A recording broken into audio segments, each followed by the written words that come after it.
Assalamualaikum warahmatullahi wabarakatuh. Sahabat Muslim, kita sudah memasuki pada pasal ke-7 dari peristiwa-peristiwa yang terjadi di hari Ahad, yaitu penciptaan 7 hari dalam seminggu. Allah telah menciptakan hari-hari dalam seminggu, yaitu Ahad, Senin, Selasa, Rabu, Kamis, Jumat, dan Sabtu. Apabila setiap insan memikirkan dan menggali serta merenungkan perkara-perkara yang serba 7 ini, seperti langit yang 7 lapis, bumi yang 7 lapis, lautan yang 7, neraka yang 7, maka yang demikian itu menunjukkan bahwa semuanya itu penciptanya bukan 7 pula, atau berada di atas 7, namun Dialah pencipta yang serba 7 itu, yang memberikan rezeki kepada yang 7 itu, yang mengatur yang serba 7 itu, yang menghidupkan yang serba 7 itu, serba yang mematikan yang serba 7 itu. Sebahagian ulama mengatakan bahwa sesungguhnya Allah telah menciptakan langit dan bumi itu pada hari Ahad. Maka barang siapa yang hendak membangun sesuatu atau menanam, maka hendaklah ia memulainya pada hari Ahad. Dan pada hari Senin Allah telah menciptakan matahari dan bulan, sedangkan sifatnya adalah bergerak. Oleh karena itu barang siapa yang berlayar atau mengadakan perjalanan, maka hendaklah ia memulainya pada hari Senin itu. Dan Allah menciptakan binatang-binatang pada hari Selasa, dan Allah membolehkan untuk menyembelih dan menumpahkan darahnya. Oleh karena itu barang siapa yang akan berbekam, maka hendaklah ia melakukannya pada hari Selasa. Dan Allah menciptakan lautan dan sungai-sungai pada hari Rabu. Dan Allah membolehkan untuk kita menikmati airnya. Maka barang siapa yang akan minum obat, maka hendaklah ia meminumnya pada hari Rabu. Allah menciptakan surga dan neraka pada hari Kamis, dan Ia menjadikan manusia membutuhkan masuk surga serta bebas dari neraka. Maka barang siapa yang berhajat kepada manusia, maka hendaklah ia memintanya pada hari Kamis. Dan pada hari Jumat Allah menciptakan Adam dan Hawa, dan pada hari Jumat juga Adam dan Hawa dikawinkannya. Maka barang siapa yang mengadakan akad nikah, hendaklah dilaksanakan pada hari Jumat. Dalam permasalahan ini Ali Haramahullah bersyair, sebaik-baik hari adalah hari Sabtu, untuk berburu tanpa ragu bila Anda menginginkan. Dan pada hari Ahad untuk membangun karena di situ, Allah memulai penciptaan langit. Dan pada hari Senin bila Anda berlayar, Anda akan selamat dari musibah dan bala. Bila Anda berbekam, maka lakukanlah pada hari Selasa pada saat itu darah ditumpahkan. Bila seseorang minuman obat, maka sebaik-baik hari untuk minum obat adalah hari Rabu, dan pada hari Kamis untuk menunaikan hajat, karena Allah memerintahkan penunaian, dan pada hari Jumat untuk perkawinan, melapangkan urusan keadaan wanita. Sebahagian ulama mengatakan, sesungguhnya Allah menampakkan hari yang pertama itu ialah dengan nama Ahad, karena pada hari itulah Dia memulai penciptaan segala sesuatu. Allah berfirman, hari Ahad adalah hari yang pertama. Sebelumnya tidak ada sesuatu apapun selain Tuhanmu. La ilaha illallah al-malikul hakul mubin. Kekasih pertama yang dimaksud itu ialah Allah Ta'ala. Tapi kebanyakan dari kita sudah memindahkan rasa cinta kepada selain Allah. Seperti, kepada ibu, kepada ayah, dan kepada yang lainnya. Jika kamu meninggal, maka akan terputus kecintaan itu dari hatimu dan terputus pula kecintaan mereka terhadapmu. Sebagaimana firman Allah yang artinya, wahai hambaku, aku ini adalah kekasihmu yang pertama, kamu mencintai aku pada hari perjanjian dalam rahim ibumu. Sekarang, setiap pencinta telah meninggalkanmu, sedang aku menghubungkanmu. Kembalilah kepadaku. Nanti aku muliakan kamu dengan kemuliaan pencinta. Dalam hal ini Allah berfirman, Ya ayyatuhan nafsul mutmainnah irji'i ila rabbiki radiyatan mardiyah. Quran Surat Al-Fajr ayat 28-29. Sehubungan dengan kecintaan ini Allah berfirman, "Wahai hambaku, bahwa kecintaan itu ada 4. Pertama, yang memberikan maslahat bagimu pada permulaan. Maksudnya ialah para orang tuamu. Mereka banyak memberikan kemaslahatan bagimu di waktu kamu masih kecil. Tetapi ketika keduanya telah menjadi tua dan lemah, maka mereka tidak lagi dapat memeliharamu. Kedua, yang memberikan maslahat kebaikan bagimu pada akhirnya saja. Maksudnya ialah anak-anakmu, mereka itu melayanimu hingga akhir umurmu. Ketiga, yang memberikan maslahat bagimu pada lahir saja, tidak kepada batinmu. Maksudnya ialah teman dan sahabat-sahabat laki-lakimu. Mereka itu hanya memberikan maslahat lahir saja padamu. Keempat, yang memberikan maslahat bagimu pada batin saja, tidak pada lahir. Maksudnya ialah istri-istrimu. Mereka itu hanya memberikan maslahat batin bagimu tetapi tidak dapat memberikan maslahat lahir kepadamu.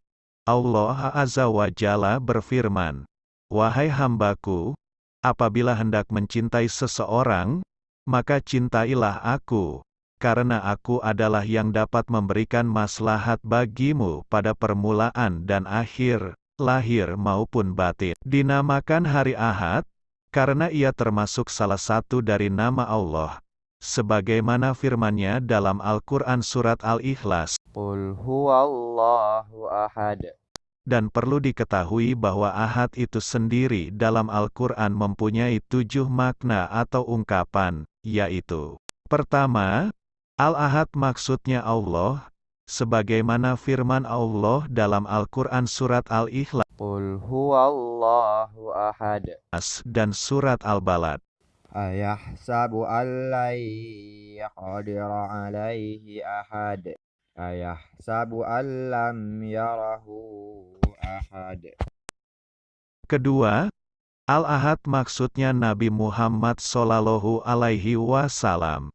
Seperti dalam firman Allah dalam Al-Quran Surat Ali Imran, إذ tus'iduna wa la talwuna ala ahad. dan Surat Al-Hasyr. Wa la nuti'u minkum ahadan abada.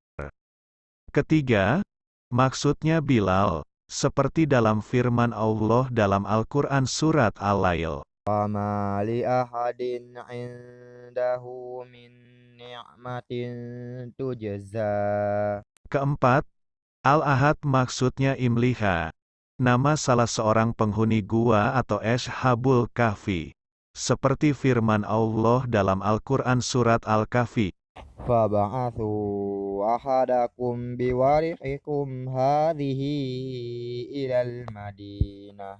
Kelima, Al-Ahad maksudnya Dikyanus, nama seorang raja pada zaman Ashabul Kahfi. Seperti dalam firman Allah dalam Al-Quran Surat Al-Kahfi.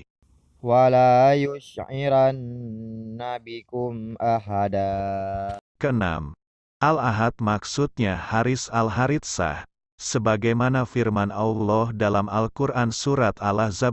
Maka Muhammadun aba ahadim mirrijalikum.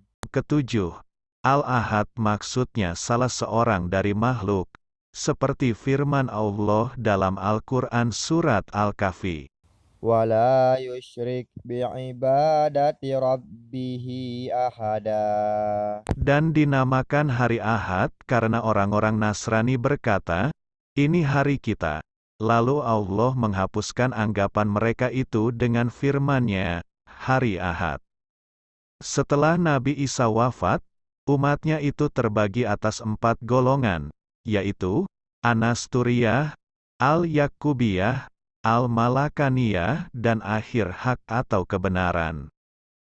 Golongan pertama, Anasturiyah berkata, Isa itu adalah anak Allah dan istri Maryam. Golongan kedua, Al-Yakubiyah mereka berkata, Isa itu adalah Allah yang turun dari langit menuju ke rahim Maryam, kemudian lahir ke dunia. Golongan ketiga, Al-Mala'aniyah berkata, Tuhan itu ada 3 yaitu, Maryam, Isa dan Allah seperti dalam firman dalam Al-Quran Surat Al-Maidah ayat 73. لقد كفر الذين قالوا إن الله ثالث ثلاثة. Sedangkan golongan yang hak mengatakan, tidak. Tetapi Isa itu adalah hamba Allah dan Maryam itu hamba Allah juga. Kemudian turunlah firman Allah sebagai taukid atau pembenaran mengenai ucapan ahli hak tersebut, sekaligus sebagai penyangkalan atas ucapan kaum Nasrani. Tidak ada Tuhan kecuali Allah yang Esa. Allah berfirman sebagaimana yang tercantum dalam surat Al-Ikhlas, katakanlah hai Muhammad dialah Allah Tuhan yang Maha Esa. Adapun mengenai sebab turunnya surat dan ayat Al-Ikhlas tersebut sebagian ulama mengatakan, bahwasanya setiap orang kafir atau orang musyrik mengaku dirinya sebagai Tuhan dan memproklamirkan dirinya sebagai sekutu dari Allah. Maka Allah menurunkan ayat, katakanlah hai Muhammad dialah Allah, Tuhan yang Maha Esa, yakni tidak ada sekutu baginya, dan dialah yang Maha Mendengar dan Maha Melihat. Ada sebagian orang Arab musyrik berkata, hai Muhammad, jelaskanlah kepada kami asal-usul Tuhanmu, dari jenis apakah dia itu, apakah dia terbuat dari emas atau perak, besi atau kuningan. Mendengar pertanyaan yang semacam itu, Rasulullah merasa gelisah, berduka cita, dan pertanyaan yang dilontarkan oleh mereka itu tidak dijawab oleh beliau. Kemudian turunlah malaikat Jibril, seraya membaca wahyu yang berbunyi, Qul huwallahu ahad, Allahus samad, lam yalid walam yulad, walam yakul lahu kufuwan ahad. As-Samad artinya yang bergantung kepadanya segala sesuatu. Dan yang mengatakan, bahwa As-Samad itu adalah yang tidak makan dan tidak pula minum. Dan ada yang mengatakan, bahwa As-Samad itu adalah tidak beruang dan tidak tidur. Ada yang mengatakan lagi, As-Samad itu adalah yang tidak beranak dan tidak pula diperanakkan. Ibnu Abbas berkata, As-Samad itu adalah yang tidak ada sesuatu pun di atasnya. Kakbul Akhbar mengatakan, bahwa As-Samad itu adalah yang tidak seorang pun sanggup untuk menggambarkan sifatnya. Abu Hurairah berkata, As-Samad artinya yang tidak membutuhkan sesuatu, sedangkan dia itu sangat dibutuhkan oleh semuanya. Sayyidina Karamahullahu Wajhah berkata, As-Samad maksudnya adalah yang maha mengetahui atas segala sesuatu. Pada bagian yang lain, wahai hati, katakanlah, Huwa, wahai sanubari katakanlah, Allah, wahai ruh, katakanlah Ahad, wahai lisan katakanlah As-Samad, wahai pendengaran, katakanlah, Lam yalid walam yulad, wahai penglihatan, katakanlah, walam yakul lahu kufuwan ahad. Selanjutnya pada bagian yang lain dikatakan, seolah-olah Allah mengatakan, wahai para pencari dan penuntut, Huwa itu adalah syaratku. Wahai para yang berkehendak, Allah adalah namaku. Wahai orang-orang yang rindu, As-Samad adalah sifatku. Wahai orang-orang yang beramal, Lam yalid walam yulad itu adalah nisbahku. Wahai orang-orang yang arif, Walam yakul lahu kufuwan ahad adalah wibawaku.